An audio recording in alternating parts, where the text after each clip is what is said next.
जरांगे पाटलांच्या नेतृत्वामध्ये भगवं वादळ मुंबईमध्ये येऊन धडकलंय आझाद मैदानावर। तसंच आंदोलनाचा आजचा पहिला दिवसही संपन्न झालाय आणि त्यानंतर आंदोलन पुढे नेण्याचा सूर अधिक ठाम झाल्याचं स्पष्टपणे जाणवतंय।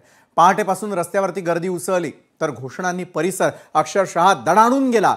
आंदोलकांच्या चेहऱ्यावर दिसणारी जिद्द आणि सरकारकडून येणारी प्रतीक्षा या सगळ्यामुळे संघर्षाची पहिली पायरी आज औपचारिकपणे त्या ठिकाणी ठेवली गेली।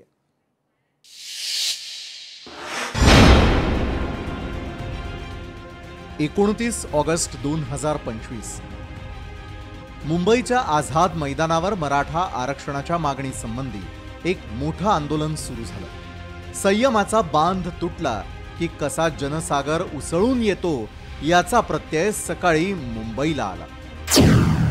एकीकडे आरक्षणासाठी मराठा समाजाची धडपड तर दुसरीकडे मुंबईकरांची रोजचीच धावपळ। या आंदोलनामुळे शहरातील काही भागांमध्ये वाहतूक प्रभावित झाली, मात्र प्रशासनाने आवश्यक बंदोबस्त करत सर्व परिस्थितीवर योग्य नियंत्रण ठेवलं। मनोज जरांगे पाटील यांच्या नेतृत्वात आंदोलनाला सुरुवात झाली। प्रशासनाने कायदा आणि सुव्यवस्थेला प्राधान्य देत गर्दी नियंत्रित केली। हजारोंच्या संख्येने लोकांनी आंदोलनात सहभाग नोंदवला। आंदोलन स्थळी पोहोचताच जरांगेंनी आपली ठाम भूमिका मांडली। यानंतर माध्यमांनी मुख्यमंत्री फडणवीस आणि उपमुख्यमंत्री एकनाथ शिंदेंचीही प्रतिक्रिया जाणून घेतली। सरकारने गोळ्या जरी घातल्या तरी मी बलिदान द्यायला तयार आहे, पण मागे हटायला तयार नाही हे शब्द आहे माझा तुम्हाला। सरकार परवानगी देऊन आणि मराठ्याच्या मागण्याची अंमलबजावणी करून सन्मान मराठ्यांना देईल आणि हे करोडो मराठी मुख्यमंत्र्याच्या आणि सरकारच्या डोक्यावर विजयाचा गुलाल टाकून महाराष्ट्रात जातील। कायदेशीर मार्ग काढावे लागतील, नुसतं आश्वासन देऊन चालणार नाही। संविधानात बसणारे मार्ग काढावे लागतील।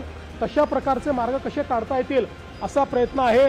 मी असेन, एकनाथराव शिंदेजी असतील, अजितदादा असतील, आम्ही संपर्कात आहोत। आम्ही समितीला सांगितलेलं आहे की त्यांनी त्या संदर्भात चर्चा करून आमच्याशी चर्चा करावी, जेणेकरून यातनं एक काहीतरी आपल्याला जो काही मार्ग काढता येईल तो मार्ग काढण्याचा प्रयत्न करू। मराठा समाजाला म्हणजे कुणाचंही आरक्षण, ओबीसी समाज असेल, इतर कुठलाही समाज असेल, त्यांचं आरक्षण कमी करून कुठल्याही समाजाला म्हणजे याचं काढून त्याला देणं हे खरं म्हणजे करताही येणार नाही।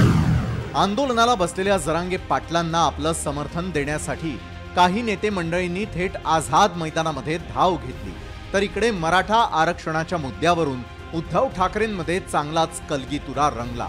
फडणवीस साहेबांनी सुद्धा त्यावेळेला सांगितलं होतं की जर त्यांचं सरकार आलं किंवा असतं तर काही दिवसात त्यांनी यांना न्याय दिला असता।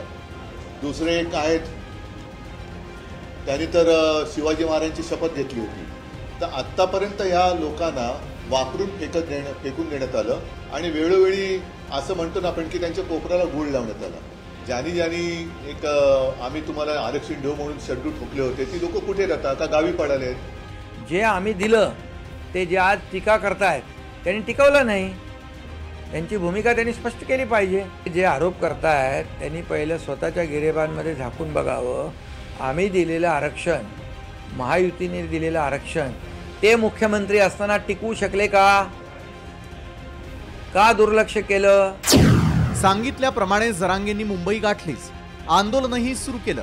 सरकारकडूनही काहीतरी मार्ग काढण्याचं आश्वासन, तसंच दिवसभरामध्ये नेते मंडळींची आंदोलन स्थळी भेट आणि आरक्षणाच्या मुद्द्यावरून राजकारण्यांचे एकमेकांवर वार पलटवार, अशातच आंदोलनाचा पहिला दिवस पार पडलाय।